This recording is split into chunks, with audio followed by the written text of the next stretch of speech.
welcome to another episode of the Ride Shop Lockdown. As you guys can see by our post, we will be talking to the Muscle from Diesel Brothers over the next few days. So we're asking guys, what questions have you got for him? Is there anything specifically you want to talk to him about? Any questions you want to know about the show? So yeah, please go and put your questions in the comment section. And then when we do the interview, we'll put it and see what he has to say. This episode is brought to you by Performance Center. As everybody knows, Performance Center originally was Ford Performance. They've actually expanded. They are the guys behind Roush and RTR Mustangs, but they're doing a whole bunch of other projects as well, which we'll speak to them about today. And then I see now they've got like individual parts and stuff that they're selling. There's Ford tools you can buy. There is, I think, a Mustang deodorant or something, which is really cool. I have no idea that would smell like. Hopefully it's like burning rubber.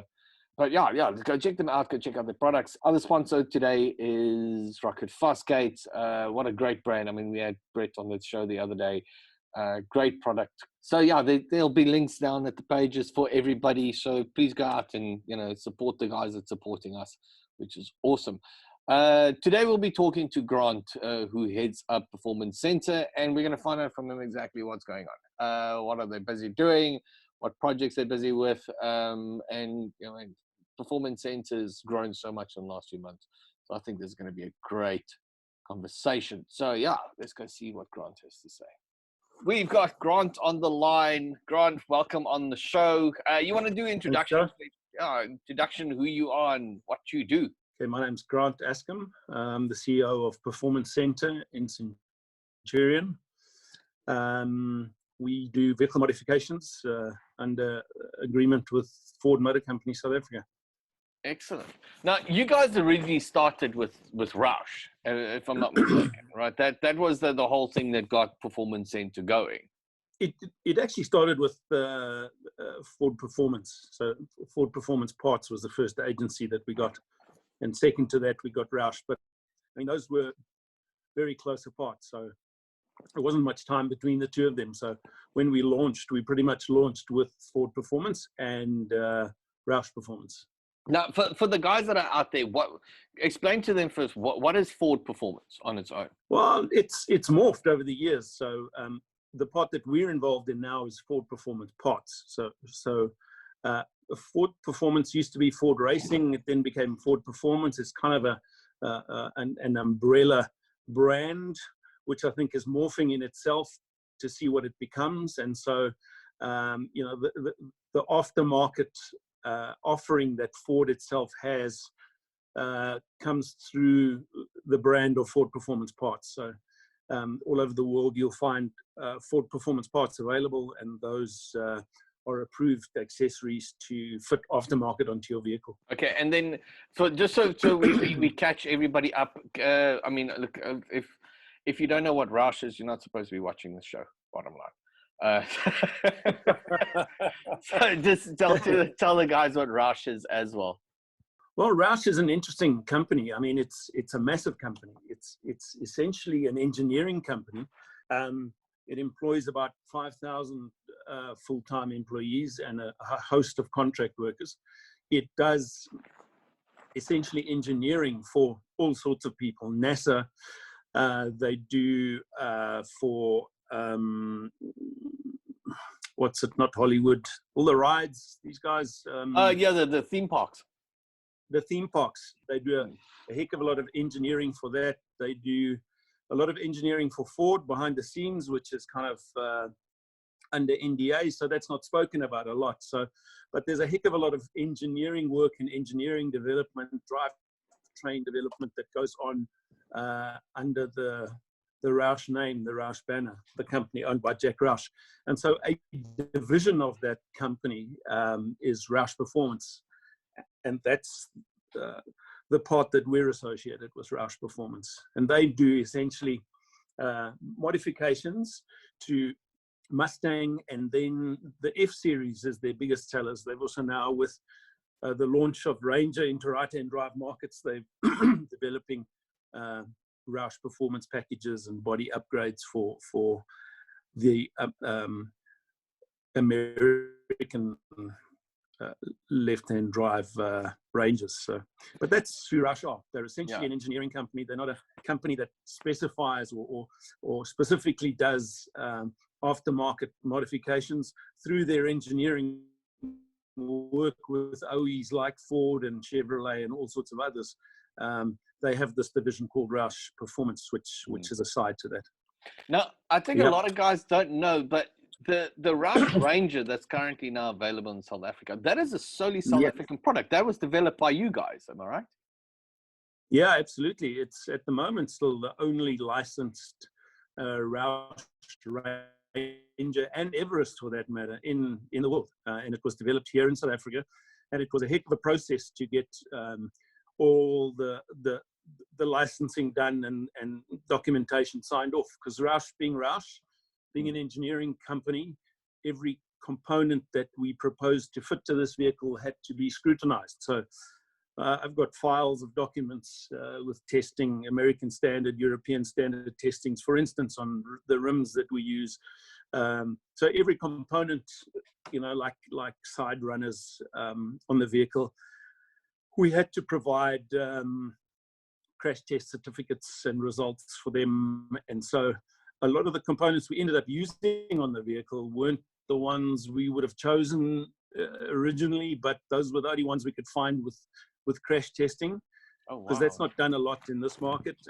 And so we had to go that route. So eventually we got it over the line, and Jack Roush Jr. himself came out for the launch of that. So it's exclusively locally developed and produced product. Yeah. And now, what is, I mean, from now, let me put it that way.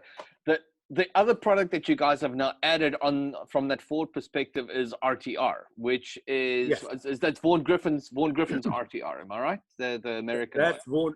Yes, RTR Vehicles USA. So Vaughan Gittin is the owner of the company. Him along with a guy called Ian Stewart. And how we got involved in it is that RTR Vehicles have and are increasingly partnering with Ford Performance. So there's a kit that's now available. We've got a couple of them available called a Series 1, which is a RTR Ford Performance kit. So it's an approved Ford product. It comes with a Ford part number, and that's how we order it. So, and my understanding of that is that that's a relationship that will be growing and expanded in years to come with the offerings that are coming. So RTR, Vaughan Gittin and Ian have worked for years with Ford Performance, and this new partnership is born. So that's how we got involved in it. You guys have done this special project. I mean, you and I have spoken about this, which is if I'm not mistaken, it's the Spitfire project. That's actually with RTR. Yeah. Yes. So that's a fascinating product and project that I can talk for a long time about. It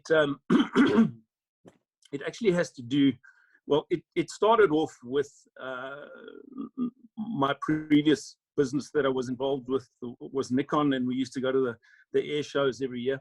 And so we got to know some of the guys from the Air Force Museum, and so understood that the only flying Spitfire in South Africa crashed in 2000, I think it was, and they haven't been able to restore it, and are trying to raise awareness for this project, and obviously trying to raise money to restore this airplane, because of its rich and very deep heritage in South Africa.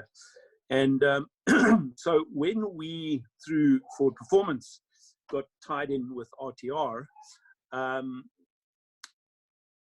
we were looking around their website and saw a similar project that they had done.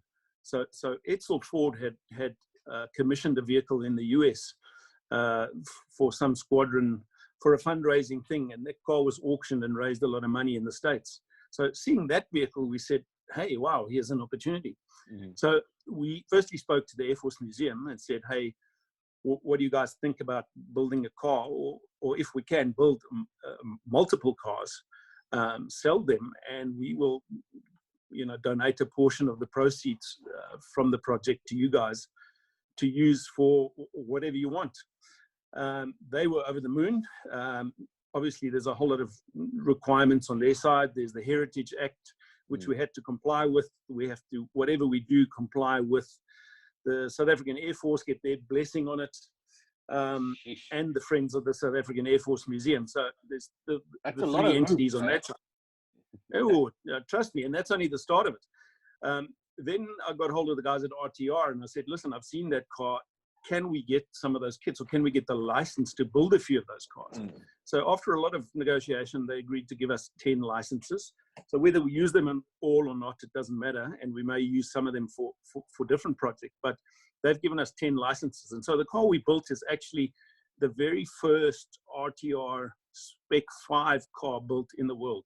And it's actually got a hand-signed plaque by Vaughan Gitton. So it's the very first one. And it's also, it's got another plaque on the dash where the Mustang plaque usually is, that it's one of 10 of a Warriors of the Sky project. And we've actually got a piece of the Spitfire that crashed. And we used that metal to make the plaque out of, which is on the dashboard. So kidding me.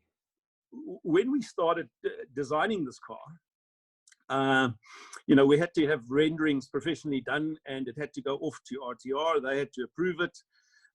Ford Performance had to approve it. And I'll tell you what, to keep all of these guys happy, the Heritage Act, etc., was quite a mission. But we got it done, and everyone's happy. And I think it's an absolute thing of beauty.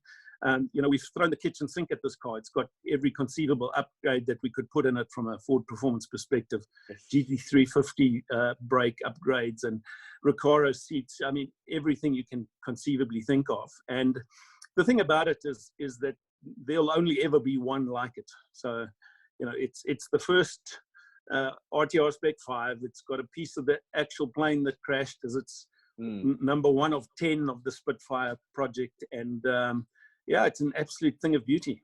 And is that car for sale now? Or you guys, or what are you guys doing? How's that car moving? Yeah, I mean, we've been showing it around, but yeah, it is for sale, and hopefully we can build a few more, you know, and raise some money for the Air Force Museum. And so how we've done it, I mean, when we started off this project, we thought, you know, let's identify an airplane that flew in the South African Air Force somewhere in its history, and replicate that. And so, I mean, on this specific car, the Air Force even gave us the handwritten painting instructions which went with the original airplane.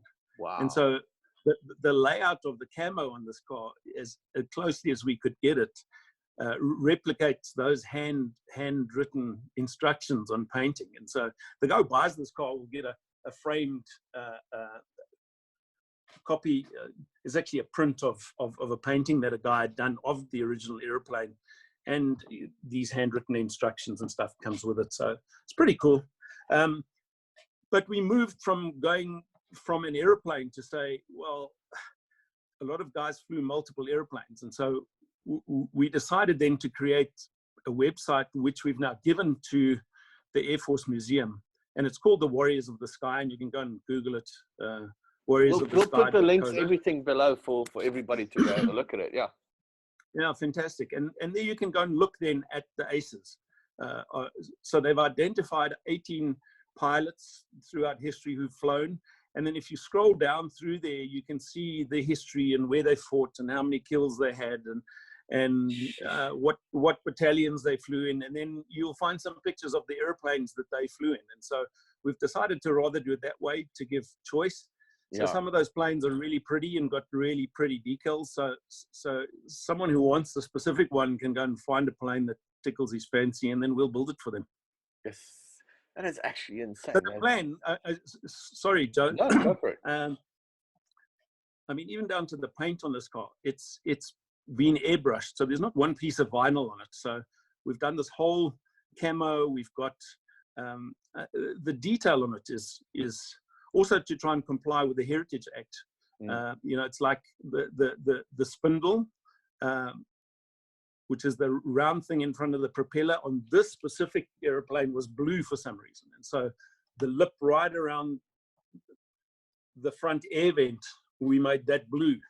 And then we put the propeller manufacturer's logo on there. But it's not stickered, it's all hand painted, airbrushed, this whole car. It's a work of art. It's an absolute work of art. You must see the rivets on the fuel cap that this lady has painted for us. It's absolutely a thing of beauty. I mean, this car is, I mean, if you look at the back, sorry, I'm going to go back to it for a minute. Go for it. If you look at the spoiler at the back, if you look from a top view, it's got lines painted. So that's to resemble is it the ailerons, I think? And if you look at it from the side, it's got, it's all Flaps. Aeronautical technical stuff. All the flappy thingies that they those use. details, you must see it. It's spectacular. Only thing that we changed on the car was we didn't go with the old Oranje Blanje Blauw. We put the new South African flag. That was not a can of worms that I was willing to open at all. So that's the only thing we changed. So yeah. All right, so that's the project. So that's what everything that you guys are doing from a Ford perspective. Now, you guys have started opening up. I mean, you're not solely just doing Ford anymore, are you? Well, we linked up with a company called Carlex Design, who's a Polish company. So and they do across the board. So mainly pickups. The division of their company that we're involved with is pickup design, and so we have kits. Very unique kits, quite aggressive looking kits, but it's not cheap and nasty stuff that you find around here. You know, it's really proper stuff. And it's available across the board, you know, Toyotas, Nissan Navaras, even Fiat, you know, across the pickups, there's kits available. So we're doing all of those as well at the moment, which is fun. Something different. Grant and I actually knew each other. We had a very interesting conversation a few years ago, and that conversation ended up with Jason Webb and his drifting car. Are you guys doing more from are you guys doing a little bit more racing stuff these days? What from a racing perspective, what are you guys involved in? Well, in terms of Jason specifically, you know, he had moved up to Joburg. And so from our perspective, there's just a whole lot more opportunities here. There's a lot of stuff we're involved in, but it's all based up here. And you know, we can't at short notice just call on Jason and say, hey, pop around here, we've got this exposure. So so he's relocating himself, and he'd actually just been up here the week before the lockdown. So the timing couldn't have been worse from that perspective. But you know, we kind of redoing the car. We're pulling in a whole lot of new sponsors in. You know, the guys that we work with and associate with a lot. So makes sense. Yes. Just redoing the car, and we're going to have it primed and available, and you know, use it wherever we go to events and stuff, and see if we can get exposure. I mean, it's magnificent. You've seen Jason drive the thing, and I've been with him in the car. It's well, good. That's one of the most insane things I've ever experienced in my life. I haven't. He's asked me a few times, and I said, I'll vomit. So keep me away from your car, buddy. Keep me away from it. No, look, he's a phenomenal driver. I mean, absolutely insane. Yeah. So in events like Emerald Speedfest, you know, we had entered him into that. There were some issues, and he couldn't make it for that, and the car wasn't ready. So, but events like Samola Hill Climb, we've entered Jason in one of our cars. So yeah, you know, we're trying to just do a heck of a lot more with the guy. I think he's an absolutely phenomenal youngster, and he's a magnificent racing driver. So let's see what we can do. Performance Center. What's on the card? What is next for you guys? I mean, where do you guys see you going now? Everyone's got new stuff on the Roush front. There's the 2020 RS3 is a magnificent motor car. It's got all sorts of extra cooling built into it. Gearbox cooling, differential cooling, extra radiator space. Yeah, the specs are just phenomenal. You know, it comes at a price, and the problem we have right now is, where's the rand-dollar exchange going to end, and what's that going to do to our pricing? So, you know, in terms of pricing generally, it's going to be a tough ride. So for anyone out there wanting to do an upgrade, now's the time. We've got a few kits in stock at old pricing at around 15 Rand a dollar. The new stuff's probably going to come in at 20 Rand a dollar, which is it's going to hurt. A 30% increase, you know, and that's a lot of money. Really, really is. So, yeah, tough times. And then there's the Jack Roush special edition. I don't know if you've seen that one, but that's quite a phenomenal car. Yeah, if you can Google that too, if you got a Roush. It's got phenomenal specs too. Is that like the Jack Black that he did years ago? No, it's not like the Jack. So this car is specifically built to commemorate Jack Roush. So the Jack Black was just a blacked out version, really, with you know, black wheels and black all sorts. I posted a video clip actually a few weeks ago on SA Hot Rods when we test drove the Jack Black around Swartkops a few years ago. I think it was myself and Marius. Yeah. Yes. Yeah. So tell us more about the Jack. So this is the actual Jack Roush car. Yes, and actual Jack Roush.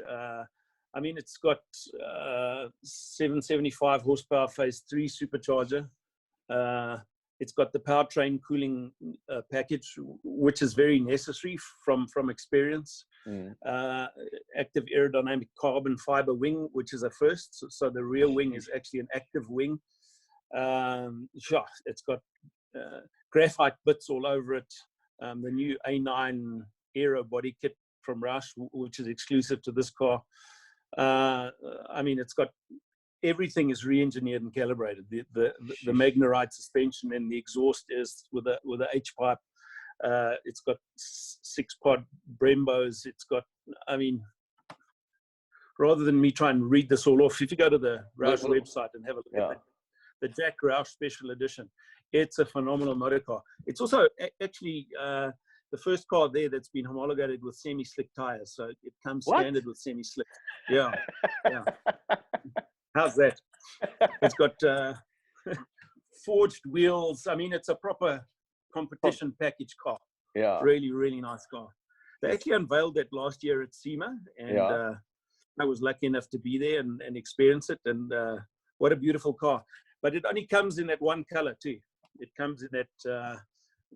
It's not ruby red. It's similar to ruby red. It's the new 2020 color, which is similar to ruby red. I forget what it is. Yeah. So there's all those exciting things on the horizon, but you know, at what price they'll come, we'll have to see what the rand dollar does. Listen, how can I put it?